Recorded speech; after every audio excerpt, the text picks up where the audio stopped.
Welcome to the Heal, Thrive, Dream podcast, where trauma survivors become healthy thrivers. Each month, we'll feature a theme in the trauma recovery and empowerment field. To promote your recovery, healing, and learning how to build dreams, here's your host, Karen Robinson, transformational coach and therapist. Hello, welcome back to the Heal, Thrive, Dream podcast. Today, our guest is Dana Diaz. And Dana is a very special guest.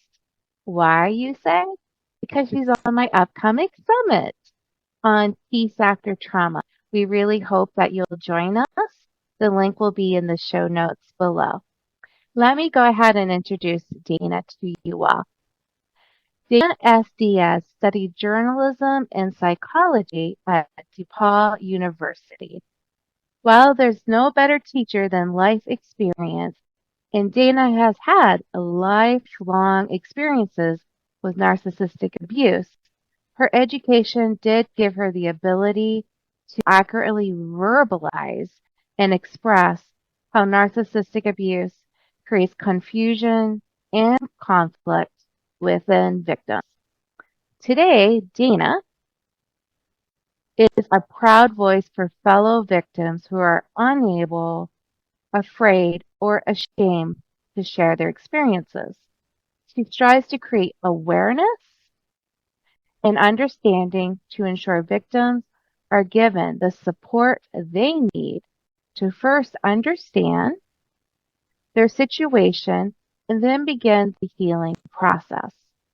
Her first book, chronicling her own abusive marriage that lasted nearly 3 decades. You're not that old. 3 decades. What? I'm looking at it. The people listening may not see her.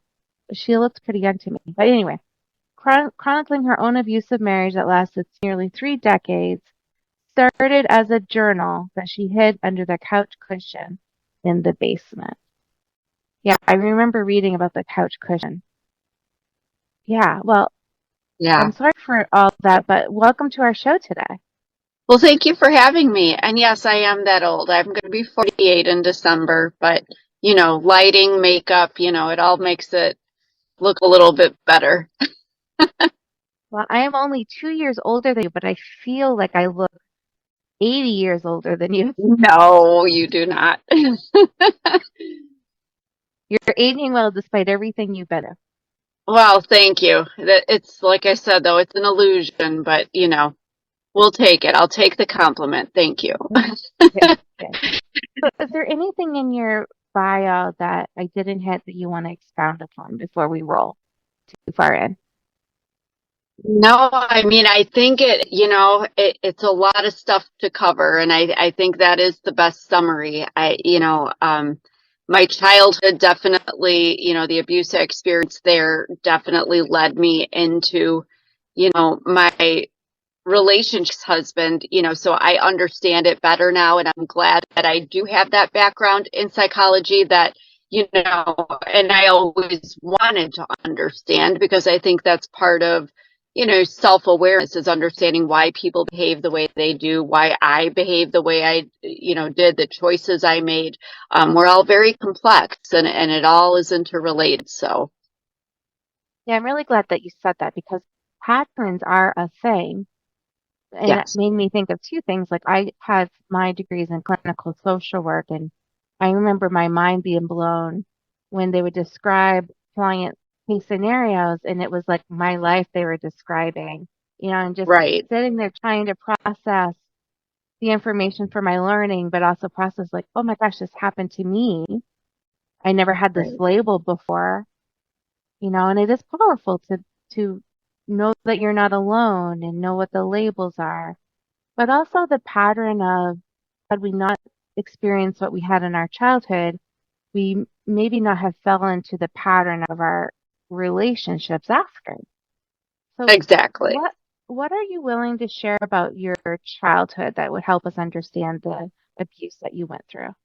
Yeah, absolutely. I'm actually in the process of publishing a prequel and a sequel to my current book, and the prequel will discuss in great detail what I went through as a child. And many people have had much more horrific experiences, but I was verbally and physically abused by my stepfather. The physical abuse was not fun, and I don't mean to dismiss anybody who's experienced that, that at a severity that's been more through, but the verbal abuse, again, I'm 47, and to this day, it affects me. Every single day, he was in my life from the time I was a year old. He's the only father figure that I have, in my, because I can remember literally on a daily basis. He would tell me these awful things. Nobody ever wanted you. Nobody's ever going to love you. You're a burden. I shouldn't have to pay for another man's child. He would call me a whore when I was dressed in leotards to go to dance class. He would tell me, I remember being in first grade, and he was telling me that the peanut butter sandwich I was eating for lunch was going to make me fat. In high school, he would tell me I hit like a middle-aged woman. It just, and you hear these things, and, nothing I ever did was good enough. Honor roll wasn't good enough. Scoring high on all the placement tests wasn't good enough. The fact that they wanted to move me up 2 grades in school because I was a little too smart, not good enough. Nothing I ever did was good enough. And that just, I had no self-esteem. I had the worst self-image, which I'm getting there, but I still struggle with a little bit, being able to strains and even compliment myself and recognize my achievements and successes. I always feel like, well, it's not enough. It's not enough. I'm never going to be enough.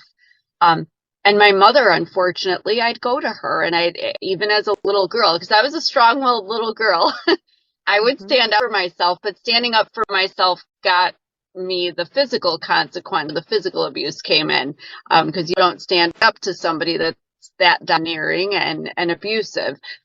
They take great offense no matter what age you are. But my mother would just turn her head.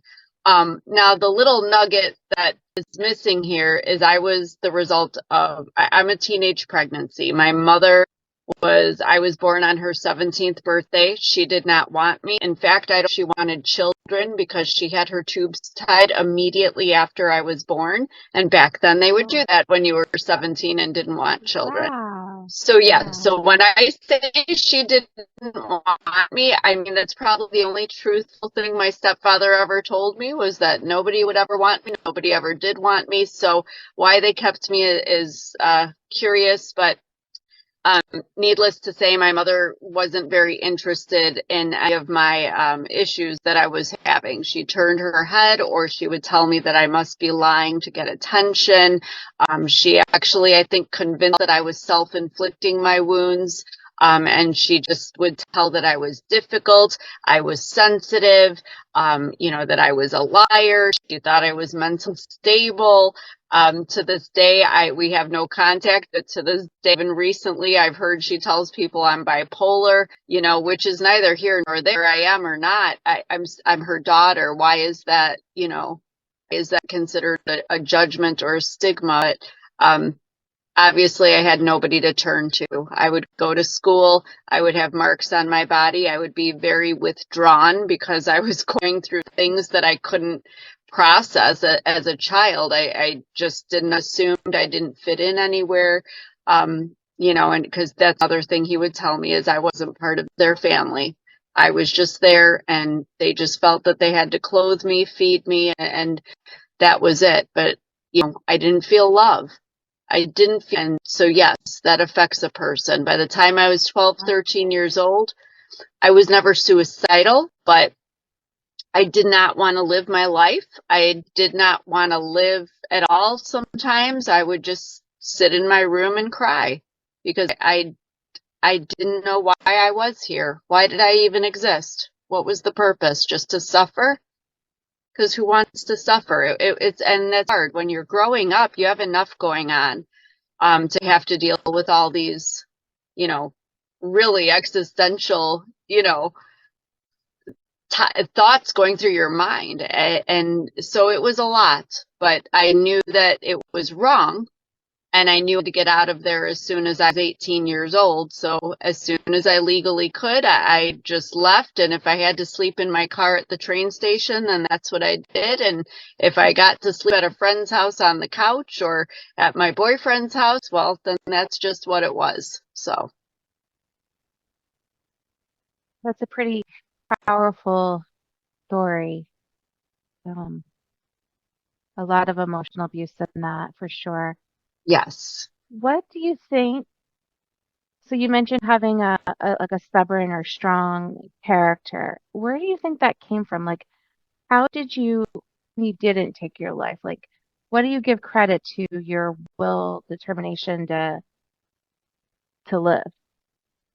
I think one thing that helped, I think we are who we are. That's what makes us unique as human beings. And I mean, I'd always been called, you know, I'd always been, like the way my family spoke to me, my mother's family, the people that, were in my life, there was always this idea that, my godmother used to call me Dane the Pain because I just would speak up. I was that girl that I wasn't going to take any crap from anybody, whether I was a year old or 11 years old, or, I just had this fire in me.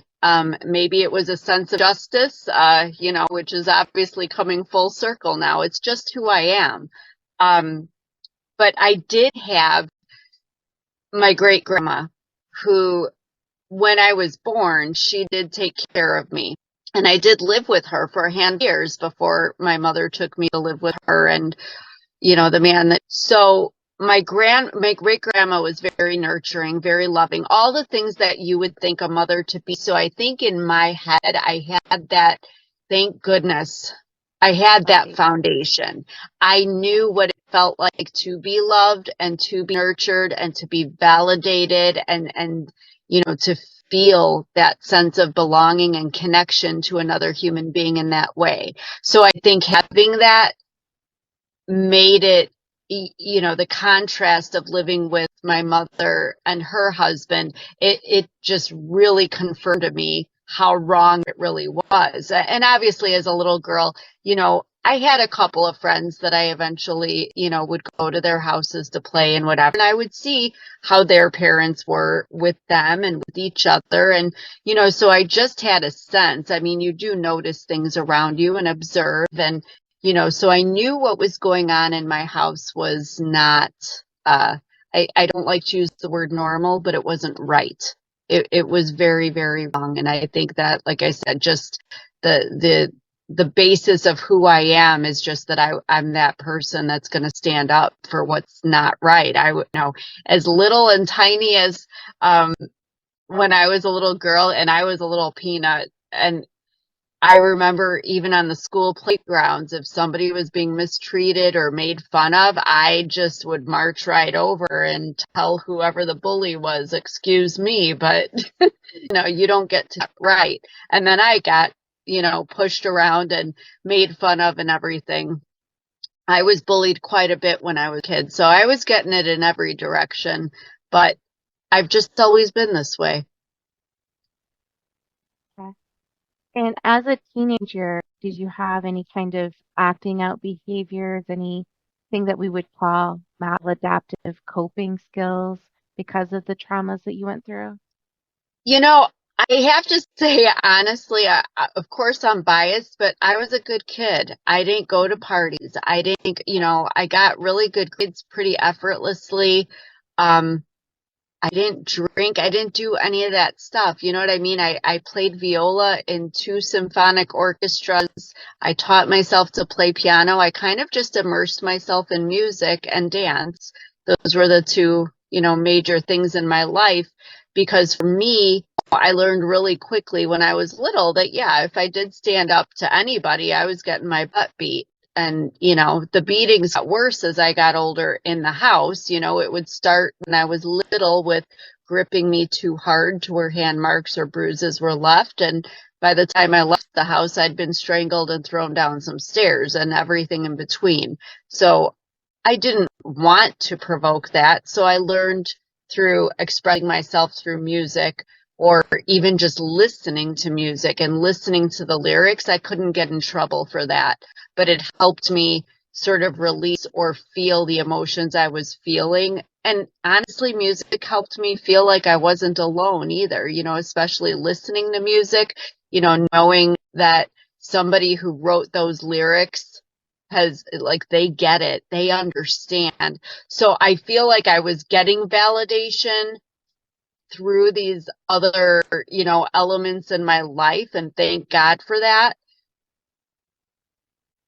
So it didn't lessen the pain in me, but it made me feel like I knew I wasn't alone as much as I felt alone, if that made any sense. And I think that's why I just knew I had to get out, because anybody who's been abused or a victim of domestic violence or of any type, the last thing you should be doing is speaking out. Nobody can know what's really going on. You cannot expose them. And even if you try, people don't believe you because they're out in the world being charitable and generous and funny and charming and all these things. So nobody could even fathom that they would do the things that you're saying that they're doing. And, at one point, child services did become involved, and they didn't believe me either, because my mother and stepfather sat there at the police station. My mother had tears in her eyes, and they looked all, humble and sad that they just, look at them, the poor, victims of a daughter who they just didn't know what to do with. And, it was very frustrating for me, but what was I going to say? Nobody believed me. Nobody believed me. And so where do you go when you're a kid? You're stuck. I believe you that nobody believed you, because it's Yeah. actually a pretty common story for survivors. Yes. Unfortunately, I've heard it more time, and I experienced it myself. Social services Gosh, I'm was so also sorry. involved in me. Yeah. So I get that. But it sounds like, despite pain, you had some really good coping skills, like with the music and so forth. It sounds Yes. like most of your suffering you internalize. Would you say Yeah, that's correct? absolutely. Yeah.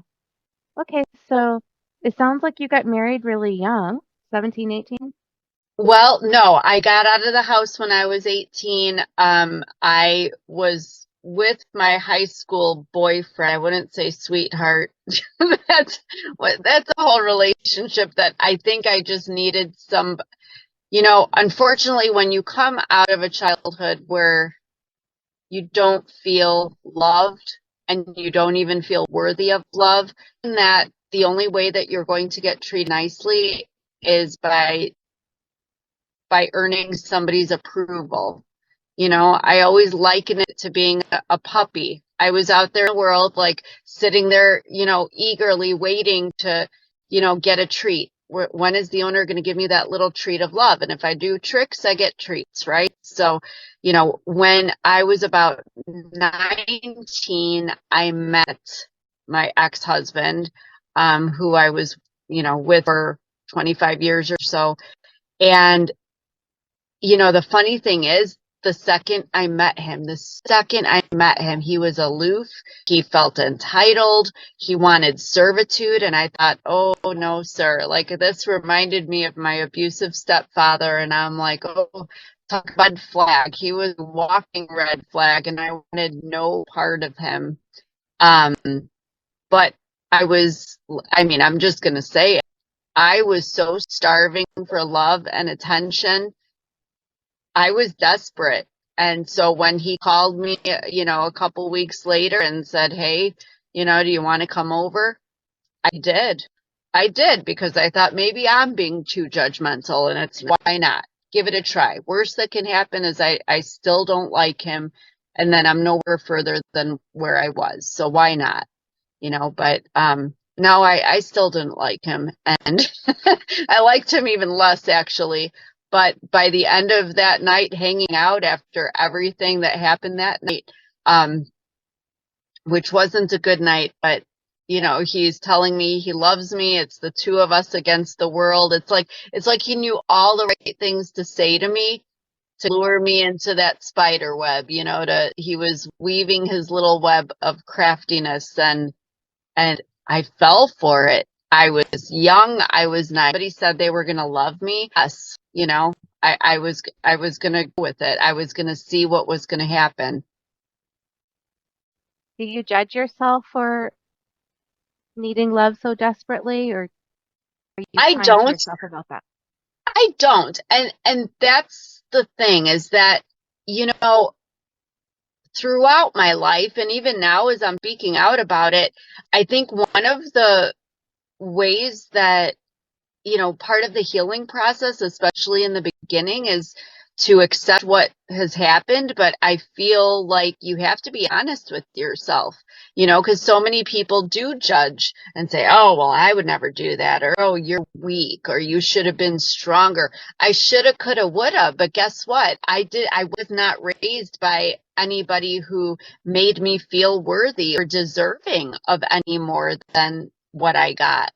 You know, to be honest with you, even in my childhood, my mother would tell me, and she told me this many, many times in my life, that my stepfather was mistreating me to the same extent that he loved me. So she was telling me, her daughter, that it's okay if somebody treats you like crap. That just means they love you that much. So what else was I supposed to think?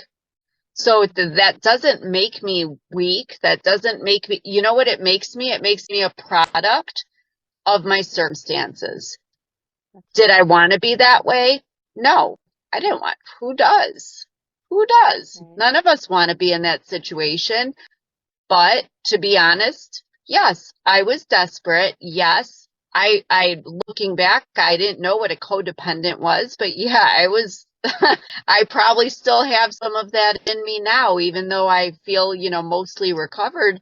But does that make me any less of a human being? Absolutely not. I don't like the stigma that people attach to labels, because nobody wants to be any certain way. Don't we all want to be healthy and whole and perfect and have healthy self-esteem? Yeah, well, I wasn't dealt Absolutely. those cards. Yeah, that was very well said, for sure. Thank But you. before we jump into narcissism that you Yes. experienced, you said something very key. So for people that haven't married the narcissist yet, I want them to hone in on this. You mentioned that you, from the very moment you met him, like your spidey sense, your intuition, Oh, yeah. your soul, your spirit source, however you want to label it, gave you that warning, that red flag. So if you're listening to this today, please don't ignore your red flags. Almost all survivors of trauma do many times during their healing journey, because of that desire, that desperate need to be loved. Love should not hurt. You know, that's a myth, and Exactly. we really wanna bust that open.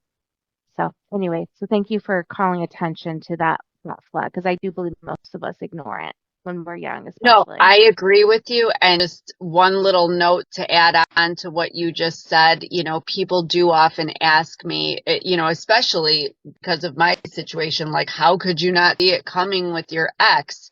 Well, I did. And like you said, we enable, we excuse. And this is why when people say, do you have any advice, or what are the red flags? Everybody's red flags are different, because you know, we are all different and have different perspectives. But the one thing that I always advise is, or say, is that I think we try so hard to make the people in front of us fit whatever, you know, need that we have. But, you know, it's like when you meet somebody and you just automatically click with them, and that you're best friends for the rest of your life, or, you know, whatever it is, especially in romantic relationships. I don't know why we aren't that, you know, discriminative in the same way. You know, shouldn't we want to wait and keep dating and meeting people until we meet that person that it just clicks? But we don't. We meet people, and for whatever reasons, we want love so bad. We want that person. We want that connection. We want to get married, whatever it is, that we just force something or excuse things so that that person fits what we want them to be. And, you know, the unfortunate lesson I've learned, especially with my mother, you can't make anybody be what they're not or what they don't want to be. So try not to force things too much. That would be my advice to people. Instead of worrying about red flags so much, just if something in you is saying this person is not your person, move on. Move on. Yeah. Even if you're madly in love with them, Yeah. move on. Yeah. Love is not enough for a relationship. No, it is not. Absolutely not. Yeah. Sometimes our abusers, I hate to say it, but sometimes they do love us and they just haven't gotten the help themselves, haven't Yes. healed themselves, So it's not that they may not love you, but healthy love is probably the better way to say it. Healthy love should not Yes. hurt, and that's what you want in your life. Okay. Absolutely. Yeah. Yeah. And I've often said that my ex, despite everything that happened and even him wanting me not to live by the end of our relationship, that is something that I acknowledge, that I've said I think he loved me to the greatest extent that he was capable of loving another human being. I do believe that, but it was, going to be fatal for me to stay. So sometimes you just have to acknowledge things for what they are. And like you said, love is absolutely not enough. You have to have a little bit more there. Everybody's different in what they look for, but your needs can be met by another human being. You shouldn't put them all, your eggs in one basket, as they say, because there are other people that will love you better or love you the way you need to be loved. Yeah. So I want to talk about but I'm worried about time here a little bit. So maybe, I know Sure. this is a hard question, so I'm going on the summit too to give us even more info. And maybe when you write your other books, you can come back to the podcast Sure. too. Because it seems like too much for one day. But what could you summarize about your marriage, your relationship that would help our listeners today? Tell us, what does narcissistic abuse to someone who may not know what that means? Absolutely. First of all, we want to talk about what a narcissist is, and I'm going to give a very, very simplistic idea of it. Is I always say it's kind of like a tumor. You can have a benign tumor and a malignant tumor. The benign tumor isn't going to bother you. It's just there. The malignant tumor causes you problems. It definitely gets in the way of life, and it might kill you. So we have kinds of narcissists, the ones that aren't going to bother you and the malignant ones. Narcissists on a basic level are people who feel so important and so superior to other people, but they will look to fill their ego and their self-esteem by using manipulative tactics and abuses to get what we call their target, which is the victim of the abuse, to provide that praise and that admiration. But I have to say, this is not like, talking about how people try to pump people up and make them feel good and encourage. I am talking about they want to be exalted like you would praise a god.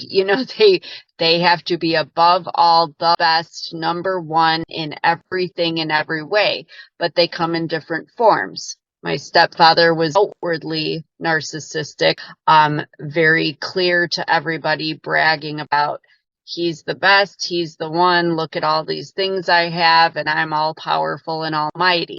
Whereas my ex, I always say he reminded me of Eeyore in Winnie the Pooh, that always kind of had his head bowed and, poor me, I'll never have this and I'll never get that and no one will ever like me, So it's kind of interesting how they come at you and how their narcissism sometimes, though some people don't even try at all. And those are what people typically think of as when they think of narcissism. So the narcissistic abuse then is just when a narcissist abuses you. However, like in my childhood, I was physically abused and verbally abused, two separate abuses that we can clearly define. Narcissistic abuse can be it's usually multiple forms of abuse: physical, verbal, psychological, emotional. You have the gaslighting, manipulation. There's financial abuse, sexual abuse, all these different things that just, it's overwhelming for a victim of narcissistic abuse to manage all the things that are happening to them. And so you find yourself in a situation where you are not submitting because you're a weak person, but you're submitting because you just need some peace in your soul.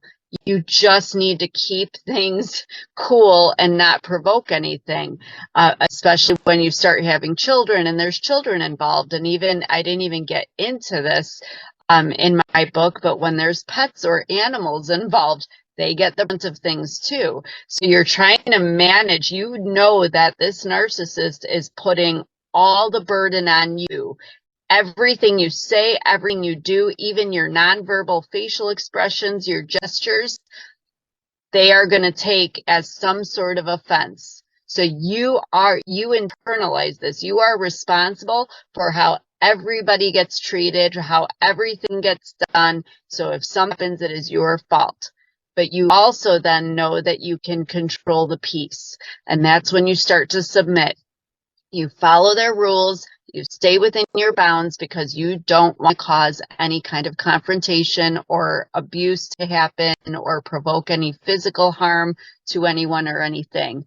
So that's where we have narcissistic abuse. And unfortunately, you are also scared to leave because they often do get violent, not just physically harmful to you or physical threat, but there's always that, narrative in the background of, if you leave, I'm going to kill myself. If you leave, I'm going to kill you.